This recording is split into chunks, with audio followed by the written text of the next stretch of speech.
Assalamualaikum Bung Andre.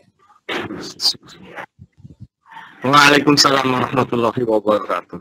Nah, ini pertanyaannya masih terkait dengan tadi ya, sebenarnya tuduhan korban dakwah. Tapi sebelum ke situ saya mau tanya dulu sama Bung Andre.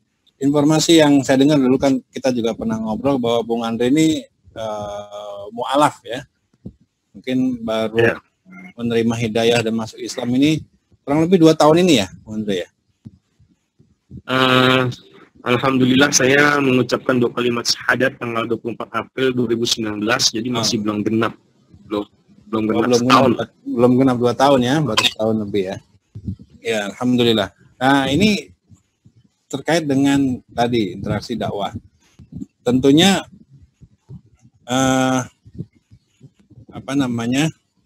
keislaman Bung Andre ya. Keterbukaan hati Bu Andre untuk menerima hidayah Islam tentunya melalui proses ya kan? Benar. Melalui proses. Mungkin bisa diceritakan sedikit bagaimana prosesnya. Apakah ini memang murni semata-mata proses berpikir atau proses merenungan dari Bung Andre sendiri, atau ada interaksi dari pihak lain yang ikut membantu memuluskan itu gitu loh. Membantu memuluskan hidayah itu masuk ke dalam, dan Bung Andre bisa terima hidayah itu, bisa menerima Islam. Bisa diceritakan sedikit prosesnya tadi Bung Andre? Ya. Bismillahirrahmanirrahim. Assalamualaikum warahmatullahi wabarakatuh. Waalaikumsalam warahmatullahi wabarakatuh. Nama saya Andri Hartono. Kalau saya mau flashback lagi ke cerita saya tentang mu'alafnya saya, bagaimana cerita bisa mendapatkan hidayah dari Allah Subhanahu Wa Taala, itu memang prosesnya panjang.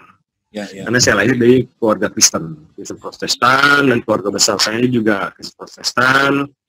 Dan ada beberapa saudara-saudara saya itu yang agamanya Buddha, dan juga ada yang beragama Islam, yang dia hijrahnya karena ingin menikah biasanya gitu. Ada beberapa saudara saya. Proses saya ini bisa dibilang, kalau saya bertemu dengan saudara-saudara saya yang sesama mu'alaf, ada kemiripan kisah. Ya. Tapi alhamdulillahnya saya ini memang diberikan hidayah Allah Subhanahu Wa Taala ini seperti apa ya, yang nggak saya sangka, nggak saya kira-kira. Kalau saya mau flashback lagi dengan kehidupan saya yang dulu itu, saya tuh sampai berpikir, mana mungkin Tuhan bisa ngampunin saya. Sampai seperti itu ya. Kalau diceritakan masa kehidupan itu, bisa dibilang apa yang dilarang itu justru saya lakukan, dan apa yang dia perintahkan justru itu saya nggak lakukan. Satu kisah itu, saya sempat flat. Banyak pertanyaan saya tentang siapa. Karena kita tahu manusia itu kan ada haknya, ada kodratnya sebagai manusia itu untuk dalam hidupnya. Saya sempat bertanya dengan pemuka agama saya dulu mengenai tentang siapa Tuhan saya, siapa nabinya, gitu kan? Apakah benar dia itu Tuhan atau tidak? Cuman jawaban dari pemuka agama saya dulu, pendeta saya dulu itu tidak memuaskan akal dan pikiran saya sebagai haknya saya sebagai manusia. Hanya dibilang imanin saja yang kamu yakinin, dan yang kamu imanin itu siapa Tuhan? Ya, saya bilang Yesus. Saya bilang, oh ya udah, itu kami imanin. Tapi tidak memuaskan akal dan pikiran saya. Karena rasa manusia itu ada rasa ingin tahunya lebih besar. Betul. Ya. Banyak di sini, kalau bisa saya flashback lagi gitu kan. Saya dulu hampir flat, hampir ateis, hampir datar, sudah nggak percaya. Saya percaya adanya Tuhan, tapi ditanya Tuhan itu siapa, saya bilang ya Tuhan. Saya nggak tahu namanya siapa, sebutannya apa ya, karena ya saya tahu hanya Tuhan. Gitu kan. Subhanallahnya, kisahnya itu berawal dari, pertama ada saudara saya yang bernama Bro Aan. Itu dia datang ke kantor. Dia sering menceritakan tentang agama Islam, dan saya tidak begitu tertarik gitu kan, karena doktrin dari agama saya yang dulu itu doktrinnya sangat keras banget. Doktrinnya sangat keras, bagaimana kita di tempat ibadah kita dibilang agama mereka adalah agama yang perang terus, agama yang membenci kedamaian, agama yang huru-hara. Tapi dari doktrin itulah jadi saya ketutup pemikiran saya gitu kan. Alhamdulillah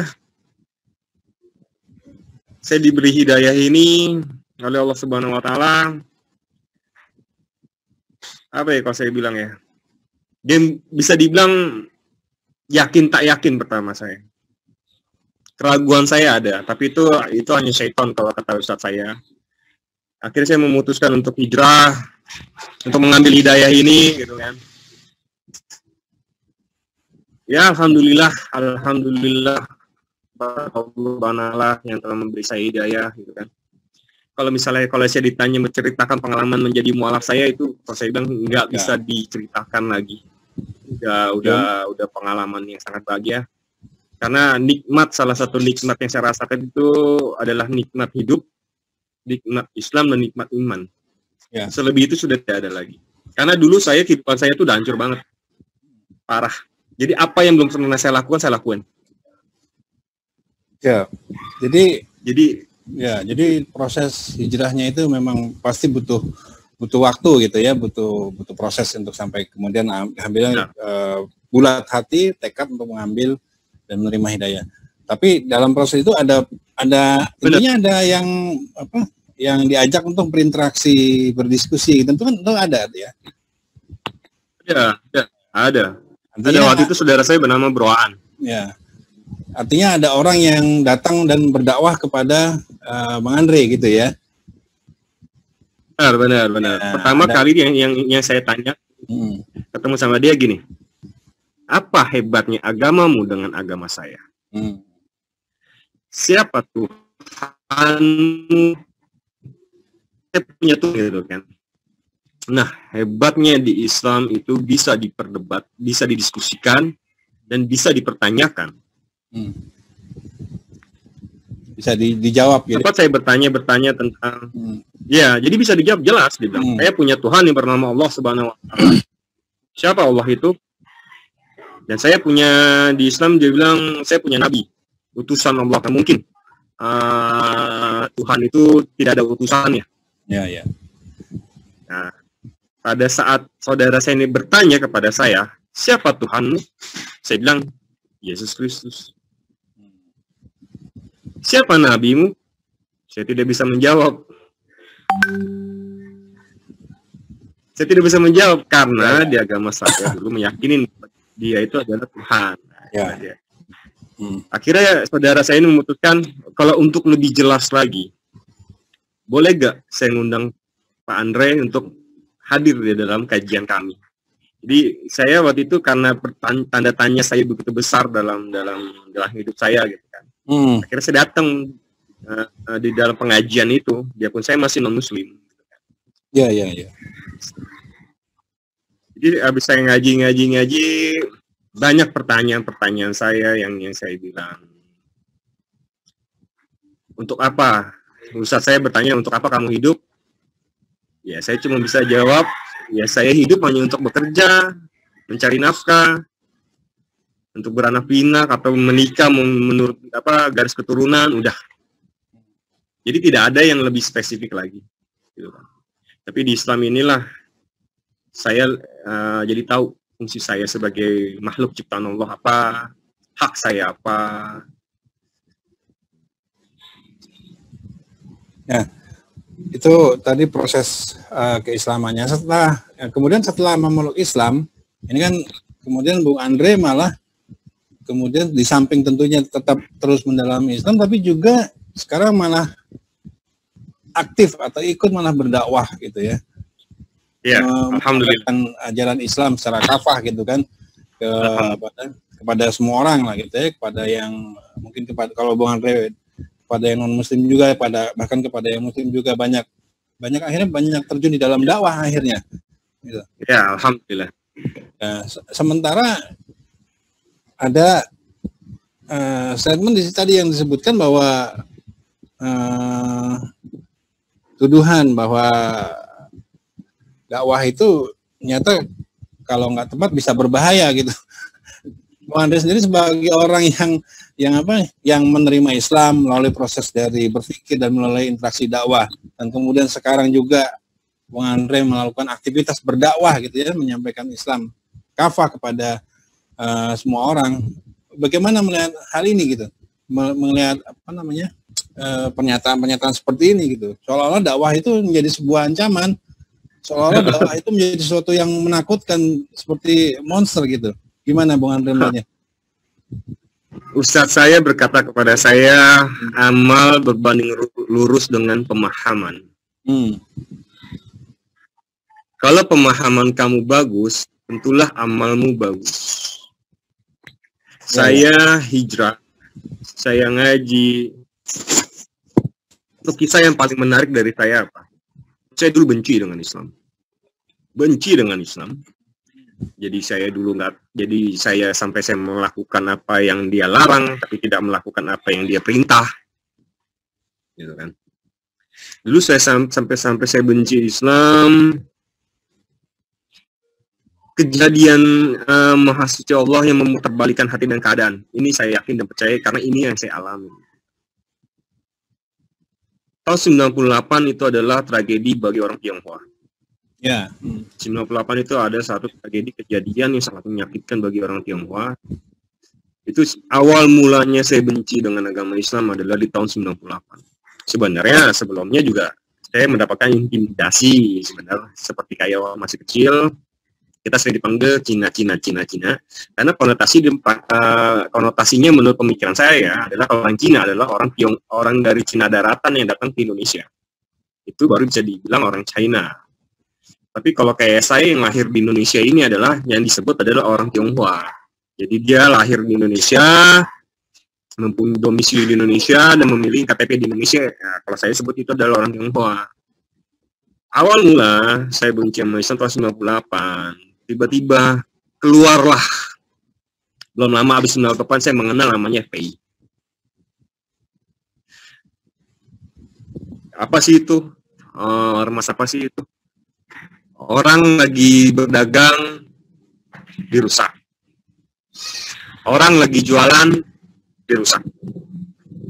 Orang lagi bekerja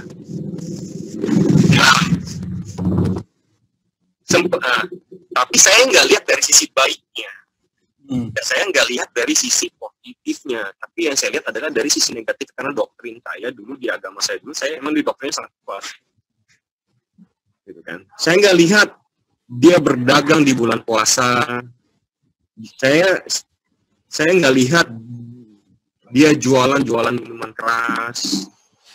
Saya nggak lihat kerjaannya adalah menjajahkan diri, menjual diri. Saya nggak lihat di situnya, tapi karena doktrin saya di agama saya dulu tentang agama saya sekarang ini sangat keras, jadi saya lihat adalah negatifnya, tapi bukan positifnya. Makanya itu yang saya bilang amal berbanding lurus dengan pemahaman. Nah, setelah muncul FPI, saya bisa dibilang makin benci dengan Islam. Setelah FPI muncullah lagi Hizbut Tahrir yang ingin merubah ideologi Indonesia ini Pancasila dengan syarat Islam. Karena dari dua kejadian tahun 98 dan kejadian FPI itu saya bukan tambah benci lagi, tapi makin benci lagi dengan Islam. Saya pernah bertulis di akun saya, 1000% saya nggak akan pindah agama. 1000% saya cinta Yesus Kristus. Jadi saya sudah suzon dulu, sudah sombong. Mungkin inilah dia apa yang Allah Subhanahu Wa Taala mungkin sudah tentukan oleh saya. Saudara saya di sinilah yang bertemu dengan saya di kantor itu, pertama saya cuek, saya nggak hiraukan dia datang mau ngomong apa sih, terserah. Cuma saya tanya pada saat dia ngobrol dengan penjaga kantor saya itu udah Jainal, saya nanya, kalian ngomongin apa? Saya sedang membicarakan tentang agama Islam. Sampai 3 kali, cuman saya dengar dari dalam ruangan, yang saya hebatnya gitu, udah, menurut agama Islam itu seperti ini aturannya. Satu kasus misalnya, satu problem, satu masalah apa, selalu dia membawa yang saya dengar itu menurut agama Islam itu seperti ini. Nah, saya bingung, apa kok bisa Kak dicampur atau diatur gitu antara kehidupan dengan agama, karena banyak juga orang yang bilang jangan bawa-bawa agama deh. Banyak ya orang bicara seperti itu. Kayak urusan dagang nggak bisa dibawa dengan agama, kehidupan nggak bisa dibawa agama, kematian nggak bisa dibawa dengan agama, kalau ada problem apa nggak bisa dibawa, jangan campur aduk dengan agama. Kalau saya bilang salah. Akhirnya saya tertarik untuk ngaji, dan akhirnya saya mengatakan apa kehebatannya agama Islam dengan agama saya, apa kehebatannya Tuhan kamu dibanding Tuhan saya. Akhirnya saya ngaji lah. Mulailah waktu saya masih non muslim, saya ngaji di sana 3 kali 4 kali saya mendengarkan sampai saya bertanya ekstrim, pertanyaan ekstrim sampai membuat saudara-saudara saya salah, sampai ustaz saya berkata kepada saudara-saudara, maaf, Andre ini adalah masih non muslim, dia sedang mempelajari agama Islam. Dan di situ masya Allahnya, kalau saya tahu, saya nggak mungkin masuk agama Islam. Serius. Kalau saya tahu dari awal, nggak akan mau. Tapi maha suci Allah yang mengatur semuanya. Setelah saya mengucapkan 2 kalimat syahadat, itu saat saya mengajak saya ke luar Jakarta untuk berdakwah.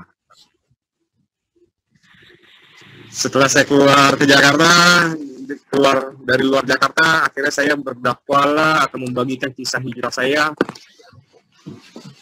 ke markas FPI. Ke markas FPI.